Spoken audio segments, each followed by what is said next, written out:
The following is a rant that I wrote about a week ago that I've been meaning to get around to incorporating into a video, so without further ado, here it is.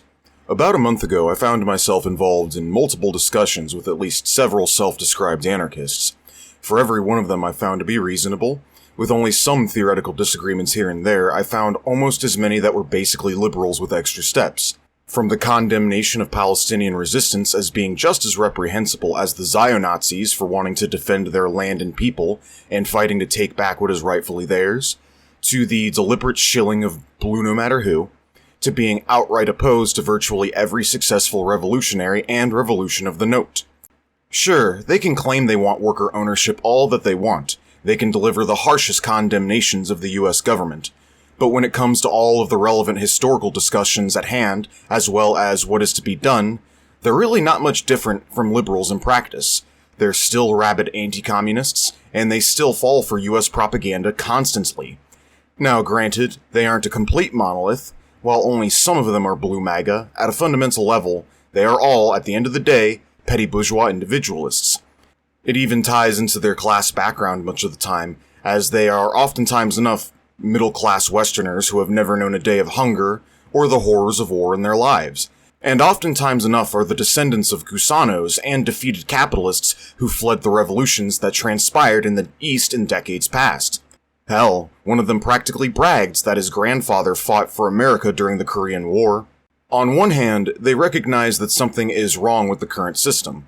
But on the other hand, they also condemn every socialist country of the note as authoritarian, while also condemning virtually every nation, whom just so happen to be the present enemy of the United States.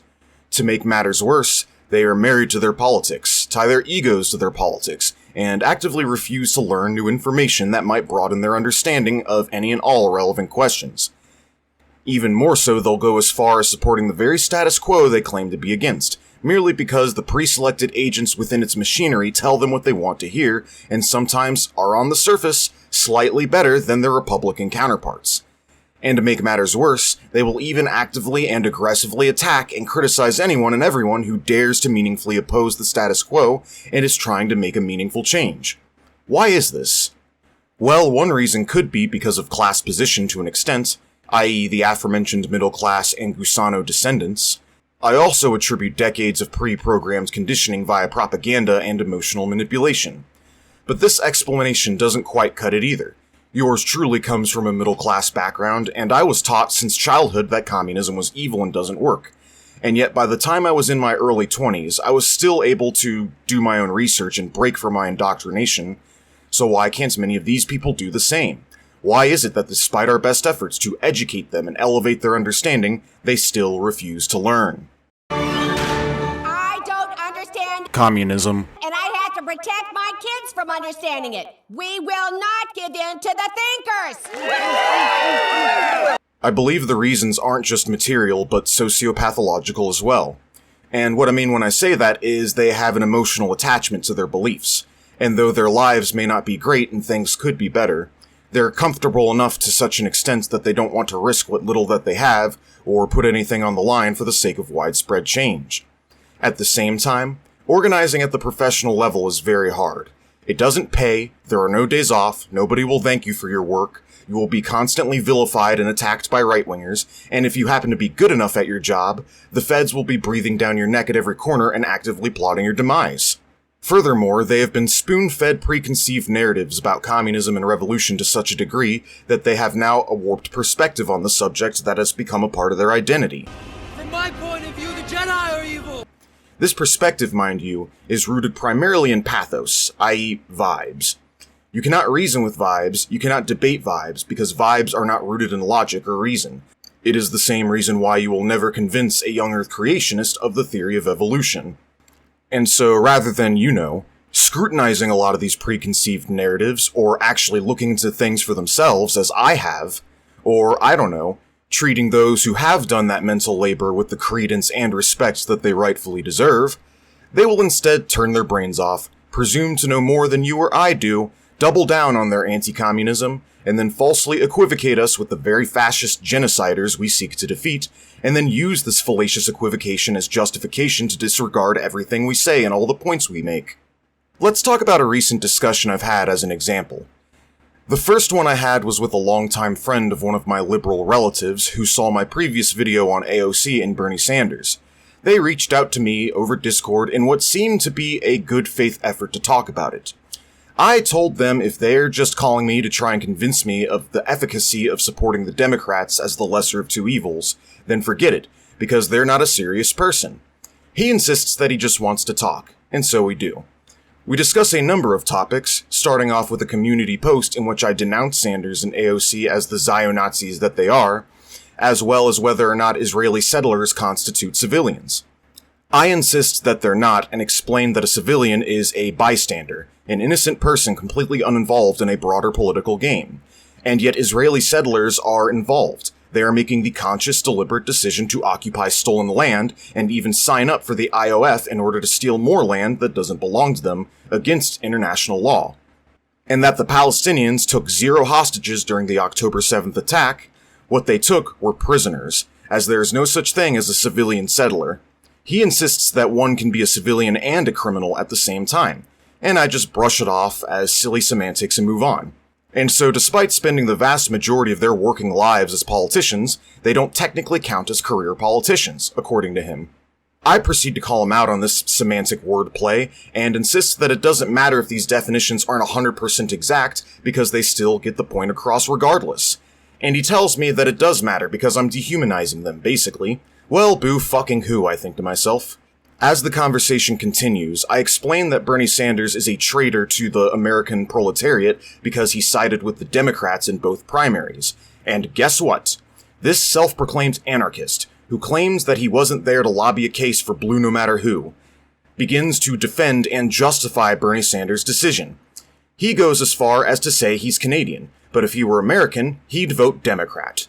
Then he goes on the same old tired diatribe Chomskyite talking points refuted 1,000 times about how much worse the Republicans are.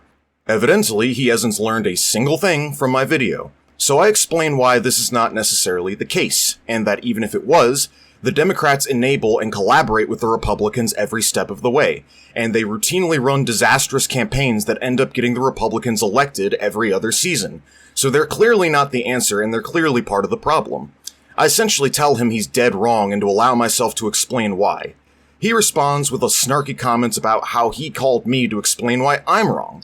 He proceeds to heckle me a couple of times as we continue to talk, in which he shits on Malcolm X, the Houthis, the Black Panthers, Vladimir Lenin, the French Revolution, and pretty much every progressive figure who has dared to conduct successful class struggle against the ruling class. Almost as though he was trying to discredit the important work and historical relevance of these figures. Who am I kidding? He was. He regurgitated the tired old Chomskyite trope that Lenin was a jackal who'd hijacked and betrayed what was otherwise a perfectly saintly, organic revolution in Russia, and bastardized it into something worse. I respond by telling him that that's not what happened at all, and that view is completely out of touch with reality, and that Lenin was actually one of the most important and influential political figures in history and has inspired many revolutions in the years following the October Revolution in Russia. He tried to say that all of the influence that Vladimir Lenin has had on the dozens of revolutions that preceded him was actually all influence from Marx. Not an atom of Lenin involved. Ignoring the facts that the political doctrine they abided by was called Marxism-Leninism. Naturally, he gives the same old tired liberal diatribe about how all violence is bad, including violence against the ruling class in all instances, denying the facts that democracy and dictatorship are not mutually exclusive. And by the end of the argument, I'm thinking to myself, man, what the hell kind of anarchist are you? Then he brings up his primary political influence in the US government agent Noam Chomsky. Then I immediately think to myself, sounds about right. Near the end of the conversation, he decides to pivot to the so-called Uyghur Muslim Holocaust that's supposedly taking place in Xinjiang, for some reason. I proceed to tell him, "You're wrong. It never happened." And instead of staying on this topic and allowing me the opportunity to prove that there is no Uyghur genocide, and that it's just a lie being peddled by the US State Department to generate popular will for its geopolitical actions that it takes against China, and to my knowledge, most US State Department shills didn't even call it a genocide at the time when they were peddling this narrative, he decides to pivot yet again. This time to the 2020 coup of Evo Morales in Bolivia, All of a sudden, he wants me to prove that there's a direct link between the United States and the CIA involvement in this coup. I ask him if it's really that hard to believe that the nation that has perpetually been coupping and destabilizing countries across the globe for decades and has a long history of involvements in regime change in Latin America is also behind the recent Bolivian coup.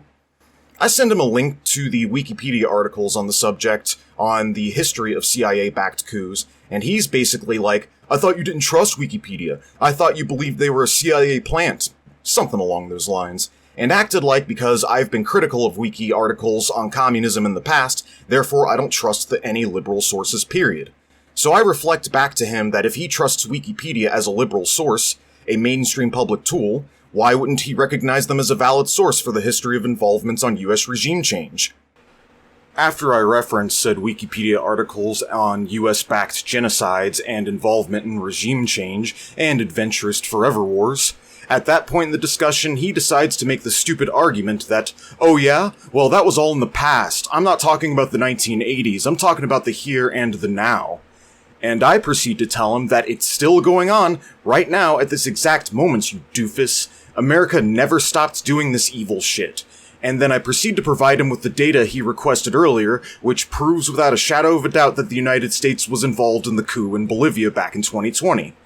And I was ready to go as far as digging up an old tweet by Elon Musk in which he openly bragged about the Bolivian coup on social media, proclaiming, "We'll coup whoever we want."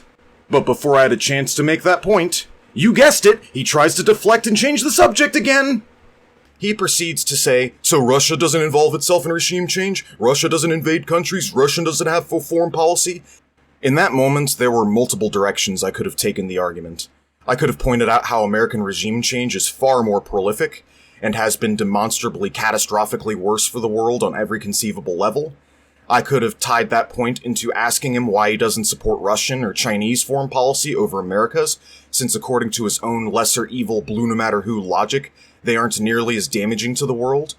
And I could have asked him why he doesn't apply this lesser evil logic abroad beyond the scope of electoral politics. Instead, I simply refocused the discussion back on the topic of US involvement in regime change, and directly called out his bad faith effort to deflect and change the subject again, only for this idiot to deny trying to deflect in the first place, and continue running his mouth about random bullshit, actively refusing to listen to anything that I was saying. Ultimately, I concluded that I was wasting my time, and I hung up on him. In response, he throws a temper tantrum, complete with loads of ad hominem attacks, name-calling, projecting his own faults and shortcomings onto me, actively refusing to engage with the sources he requested earlier, and then backpedaling on ever trying to argue that there was no link between the US government and the Bolivian coup in the first place. Well, if he felt that way from the get-go, why did he feel the need to randomly bring it up and then attempt to cast doubt on the notion as though it was a loaded conspiracy theory? Why can't you just admit that you were wrong in your assumptions instead of pretending like you were never trying to argue from a position of doubt? I find it funny how he accuses me of cherry-picking sources and not wishing to engage with conflicting information, when he's literally spent this whole exchange insulting me and ignoring all of the sources that I send him, while he himself is yet to send a single source substantiating any of his claims. What's more is it gets even funnier when he briefly backpedals on being a blue no matter who death cultist, after having spent most of our conversation over the phone defending and making excuses for the Democrats and their many failures while deflecting blame onto Orange Man. But then just as quickly as he claims to not be blue MAGA, he erupts in a blind tantrum about how yes, he would vote Democrat because apparently Trump is writing a blank check to Israel to do whatever they want. The nerve of you. That's quite literally what the Democrats were doing over the course of their quote-unquote war on Gaza. It doesn't get more blank check and 1,000% support for Israel than hundreds of billions of dollars in military aid and US subsidies, and the active collaboration of the US military in bombing raids on Gaza. I think it's about time we stop, those of us who support, as most of us do, Israel in this body, for apologizing for our support for Israel. There's no apology to be made. None. It is the best $3 billion investment we make. Were there not an Israel, the United States of America would have to invent an Israel to protect her interest in the region.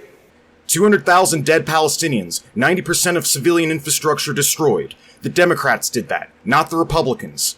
And just so you know, if there is a successful expulsion and ethnic cleansing of all Palestinians from the Gaza Strip, know that it was the Democrats who paved the way for it and made said genocide possible with their unyielding blind support for the State of Israel.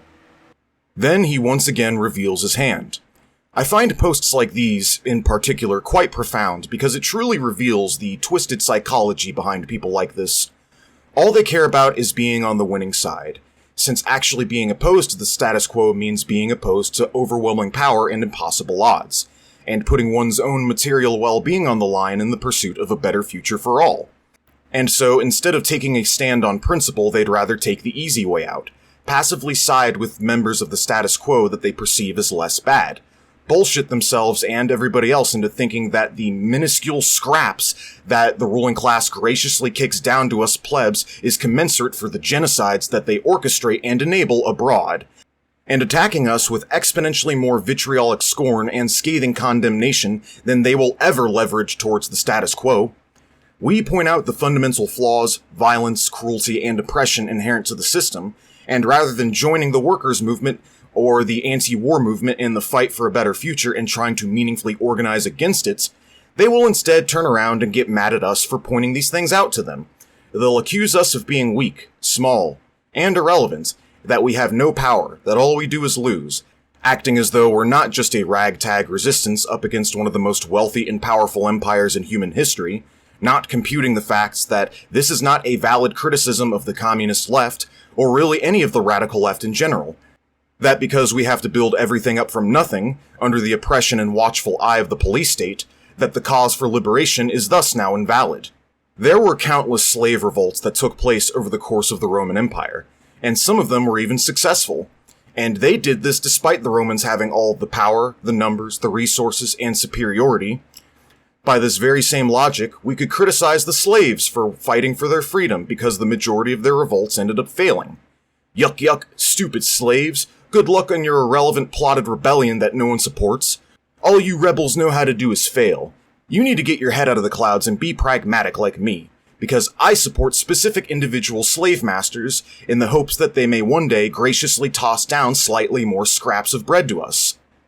The struggle for liberation has never been easy, and there are countless instances where militant groups on the left have, throughout the world, managed to secure massive material gains and improve conditions for the working class and colonized. And they accomplished these miraculous feats, oftentimes under impossible odds and circumstances, against forces far more wealthier and powerful than themselves. But people like this do not fundamentally care about class struggle. They can't perceive the class nature of the state because they don't want to. They don't care about learning the actual history or engaging in any activities in the pursuit of meaningful change. All they care about is sitting on the fence post and maintaining the moral high ground over others. And this is true even for the anarchists that aren't blue MAGA. Anarchism is a nice ideology that sounds great on paper. And because most anarchist experiments on record didn't last long enough to be put in positions where they would inevitably make some mistakes or had to make difficult choices under the tremendous external pressure of capitalist encirclement, there is thus virtually no historical baggage accompanying the ideology, making it a perfect political niche for baby leftists in the West. It's a textbook definition of having your cake and eating it too. They don't want to actually put the work into learning and engaging with the true history of the socialist movement because the facts make them deeply uncomfortable. And so rather than properly addressing liberal and fascist propaganda, they capitulate to it wholeheartedly, while pontificating from the aforementioned moral high ground because their ideology is so perfect and bloodless, not like those incompetent buffoons in Congress, or those evil Nazis, and definitely not like those crazy tanky communists whom I just so happen to conveniently uncritically believe all of the liberal and fascist propaganda about. Truth be told, this desire to capitulate to the right and refusal to take real meaningful stand on principle is essentially political cowardice, and the fact that many of them are Democrats is further testimony. To the blue MAGA anarchists, being a leftist doesn't mean adhering to a political doctrine and framework in opposition to the status quo. No, to them, it means to operate within the status quo, since the status quo is winning, and in order for the left to win, it needs to join the status quo. I have gone into depth on numerous occasions explaining how fucking pants-on-head insane this idea is, and how this can only ever result in the left getting co-opted and rendered utterly useless as meaningful opposition, so I'll leave it at that. Truth be told, These types of people don't want the left to succeed anyways, hence why they shit on anyone and everyone who actually opposes the system, and virtually every successful activist, organizer, thinker, and revolutionary of the note. And this includes even many of the non-blue MAGA anarchists. A short story. Since I was a child, I instinctively believed that vast income inequality was a bad thing. I thought that the 2008 subprime mortgage crisis was nonsensical. You mean to tell me no one can afford housing, and yet we have way more housing than we do people? Is what I thought to myself, or something along those lines. And I thought it was bullshit that things like the economy or the stock market even existed in the first place, and that it only made sense for the corporations and means of production to be public property. But because my parents were Bible-thumping Christian conservatives who lived through the Cold War, I was also taught that communism was evil and that Stalin and Mao took away everyone's food and freedom and killed 100 million people in the process. At the time, I didn't have the facts handy to dispute these talking points, so I sorta just went along with them and thought, okay, so then if it failed, why not try a different version of the system instead? After all, capitalism still sucks and is far from ideal. Then, between ages 19 and 23, I became an anarchist. I found myself listening to Noam Chomsky's interviews and ideas and closely followed the likes of Peter Joseph and Richard Wolff. Then in 2016, I discovered Bernie Sanders and eventually Jill Stein. I found myself deeply disappointed that Sanders endorsed Hillary Clinton, especially with the clear alternative of the Greens existing, and so, as early as 2016, I was already disillusioned with the so-called democratic process. Towards the late 2010s, I discovered the term tanky through some anarchist forums, and started watching some videos by a YouTuber called Libertarian Socialist Rants, in which he criticizes what he calls state socialism, and explains why anarchism is better. I remember thinking to myself, how could anyone be a communist given its ugly and gruesome history? In my desire to answer that question, my curiosity eventually led me to discover the Finnish Bolshevik. I started off watching his response videos to the Libertarian Socialist Rants, where he completely dismantles them piece by piece in a logical and concise fashion, with plenty of works cited as he goes along. Then I proceed to binge watch the rest of his content. Eventually, I discover Jason Unruh and start watching him for a while as well. Then I start tuning into Michael Parenti, and from there begin going through the Marxist classics, from State and Revolution to Left-Wing Communism, Wage, Labor, and Capital, Critique of the Gotha Program, Combat Liberalism, Capital Volume 1, Socialism Utopian and Scientific, Economic Problems of the USSR, and so on. Needless to say, I had come to the conclusion that I had been lied to my entire life, and that the communist movement has made an overwhelmingly positive impact on the world for the better. And so around 23 years of age, I became a communist, and a year later I was inspired to start this YouTube channel in an effort to spread awareness and educate others, and get in touch with other communists online. In this regard, my biggest mistake since I've gotten here has been to show mercy or grant the benefit of the doubt to any of my detractors. I used to be a lot friendlier and willing to open my mind to liberals during various discourse, only to find out that they're basically wrong in almost every single instance about every single relevant topic. In the majority of interactions that I've had, be it with liberals or liberals with extra steps, it eventually devolves into them trying to condescend to me, gaslight me, or try to bully me, degrade, or antagonize me, and acting like they're so much smarter than they actually are. Well, I've made this mistake often enough to realize that I'm much better off with a more ruthless approach, and that the rest of you should adopt a more ruthless approach in your discourse as well. If you encounter someone who's good faith and just seems misinformed on these topics, that's one thing. Engage with them, be friendly, and be prepared to ask lots of questions and to answer lots of questions. But if you get even a sense that the person you're talking to is even slightly disingenuous, then respond with maliciousness and kind. Remember, people like this are making the conscious, deliberate decision to not know better and continuing to support the status quo. They are, for all intents and purposes, modern-day white-guardists, so-called socialists against socialism, and will attempt to bully, gaslight, disrespect, and otherwise antagonize you if you dare to challenge them on it. Here are some common tells that the person you are speaking to might just be a dishonest sophist. Number 1. They repeatedly misrepresent your arguments. It's one thing if this happens once during a discussion by accident, but if it happens again and again, or the same straw man gets applied to the same arguments more than twice, there's a very high probability that you are talking to a sophist. Number 2. They commonly deflect, change subjects, and move the goalpost whenever you demonstrate that you are far more knowledgeable on a topic than they are. And so they will shift the discussion in a different direction that you are hopefully less knowledgeable on in a bad faith effort to exploit your potential ignorance. If they do this, quickly refocus the topic and call them out on it. Number 3. They try to get you caught up in arguing over the semantics of various words, effectively trying to distract, if not delegitimize your criticisms by insinuating that you are not using the descriptors properly. This is a classic form of a red herring, or the poisoning the well fallacy. Number 4. They excessively lean into emotional appeals to argue their points with little to no actual factual or logical appeals. This is the number one thing to look out for when trying to spot a sophist, because in the absence of substance, they heavily depend upon reframing the discussion in ways to make you look and sound unreasonable without actually addressing any of your arguments. The whole communism killed 100 million people, or Stalin was a dictator, are both classic examples of this. For one, both statements are provably false, and I have proven both of them to be false time and time again. For two, these statements are often stated in a vacuum decoupled from all relevant historical context. And number 3, what actual argument is being leveraged against communism when people say these things? Even if these statements were true, what proof is there that these are just inevitable outcomes of communism? And how does this prove that capitalism is a better system? The answer is that it doesn't. They're just assumed truisms that act as thought-terminating cliches to emotionally manipulate people that don't know any better. Number 5. They get overtly hostile towards you or deliberately try to antagonize you. Be it through snarky comments, heckling you while you're talking, interrupting you repeatedly, condescending to you, attacks on your character, attacks on your personhood, and various other forms of trying to, quote, win the argument through the use of various gotchas. They will say and do things to aggravate and elicit an emotional response out of you, and then turn around and act outraged or point out that you are very mad, therefore you are crazy and unreasonable, ignoring the fact that they just spent most of the conversation trying to piss you off. In most of the debates that I've had with liberals over the years, it usually inevitably devolves into this sort of mudslinging contest at the end.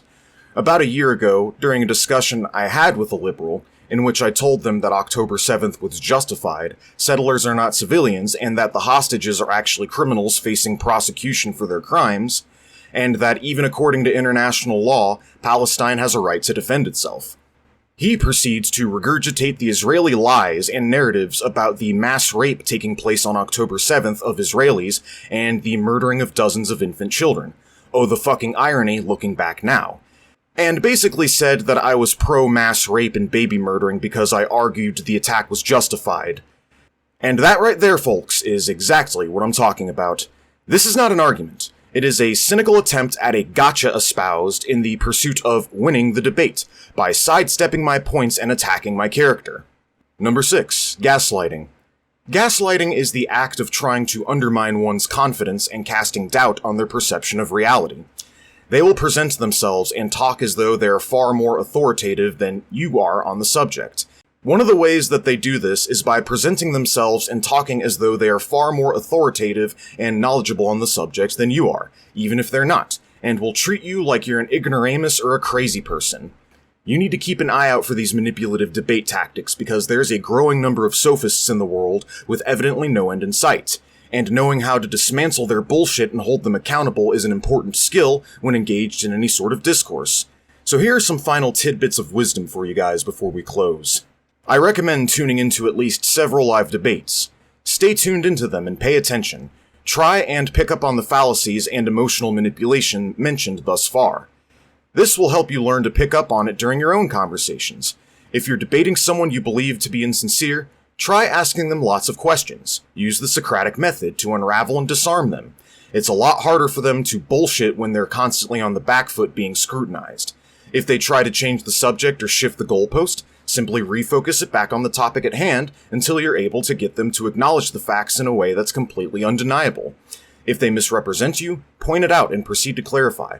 If they make emotional appeals akin to communism killed guerrillians or hummus mass rape, take the time to explain why they're wrong, and proceed to hold the side they support to the same standard of accountability that they hold the side you support to.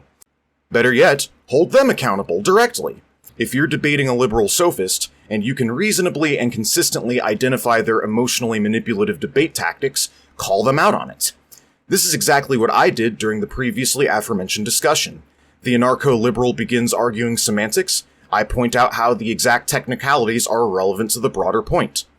The anarcho-liberal starts shilling the Democrats and justifying Sanders and AOC's endorsement of Biden, Clinton, and Harris, and their direct backstabbery of the workers' movement. I point out how all of the destruction and mayhem in Palestine took place directly under their tenure, how the Democrats actively work with and collaborate with the Republicans, and how the solution to 100% Hitler isn't to support 95% Hitler unconditionally. The anarcho-liberal doesn't actually have any way to refute my points on the innate barbarism of US foreign policy and proceeds to deflect the conversation to Russia. I call him out on attempting to do so, and he proceeds to get very, very angry about it. I get fed up with this idiotic kid constantly interrupting, refusing to listen, and deliberately trying to antagonize me. I hang up on him. Then he proceeds to backpedal like the dishonest coward that he is. All of this is to say to be aware of people like this, and when confronted by them, stay on the offensive and keep your guard up, and don't grant them any benefit of the doubt unless they have earned it from you, because they're manipulative sophists and they'll just use it against you if you let them. Remember that these are malicious actors who actively seek your demise and to co-opt whatever revolutionary fervor you wish to cultivate against the status quo, and by extension, keep the genocide machine going. They are making the conscious, deliberate decision to stay married to and tacitly support the capitalist system and US empire while shitting on you for wanting to build something better. This person on screen now, by having the audacity to attack us for wanting to build something new, and dying on the hill of supporting the Democrats as the lesser of two evils, going as far as to say that he would vote Democrat if he was American, is for all intents and purposes admitting that he's a would-be genocide-enabling death cultist on the unsubstantiated grounds that Trump is somehow magically worse, and by extension, greenlight the factory farm-style slaughter of Palestinian infant children taking place right before our very eyes. It's all the more pathetic when you realize that this person opened the discussion up saying it's about understanding each other's sides. Rest assured, I don't think he ever truly wanted to understand my side, because if he did, well, he wouldn't be an anarcho-Bidenist. Rest assured, this is what insincerity and lack of theory, and only being exposed to Chomsky and nothing else does to a motherfucker. People like Chomsky and his sycophants have been active poison to the American labor movement for decades, presenting bourgeois distortions and narratives about the history of communism, and playing the role of tepid controlled opposition within its machinery. They'll pay lip service to socialist concepts, but are woefully unequipped to ever implement any of it because, honestly, I don't think they actually want to. All these people do is actively work to funnel popular fervor and class consciousness into the confines of a political machine designed to completely neutralize the efficacy of American labor while swindling the American working class into thinking they have actual representation within the government when they actually don't. People like this, the social democrats, anarcho-liberals, moderate leftists, or what have you, are not allies to be won over, they are adversaries to be fought and defeated. Remember, these so-called socialists always end up betraying the labor movement and siding with the capitalists in the end, just about every single time. They did it during the Russian Civil War, with the so-called moderate leftists joining the white guardists. They did it to the Spartacus League when they murdered Rosa Luxemburg. They attempted to do it again against Stalin during the 1930s, and they literally did it twice with Bernie Sanders' endorsement with the Democrats. Mark my words, that when revolution comes, these people will decry us radical extremist authoritarians and side with the government against us. At the end of the day, political change will not come by passing off your responsibility onto pre-selected establishment politicians to do it for you. Change will only come from organizing at the grassroots and building the infrastructure for parallel governments. That's all I have to say for now. I think you will all be pleased to hear I've been working on multiple other videos this week, some of which pertain to ongoing events. I'm trying to keep them shorter so I can upload them at a faster rate. That being said, I will keep you all posted on any updates. Don't forget to rate, comment, and subscribe, and if you feel like giving me money, there's a link to my Patreon down in the description below. Anyways, goodbye for now.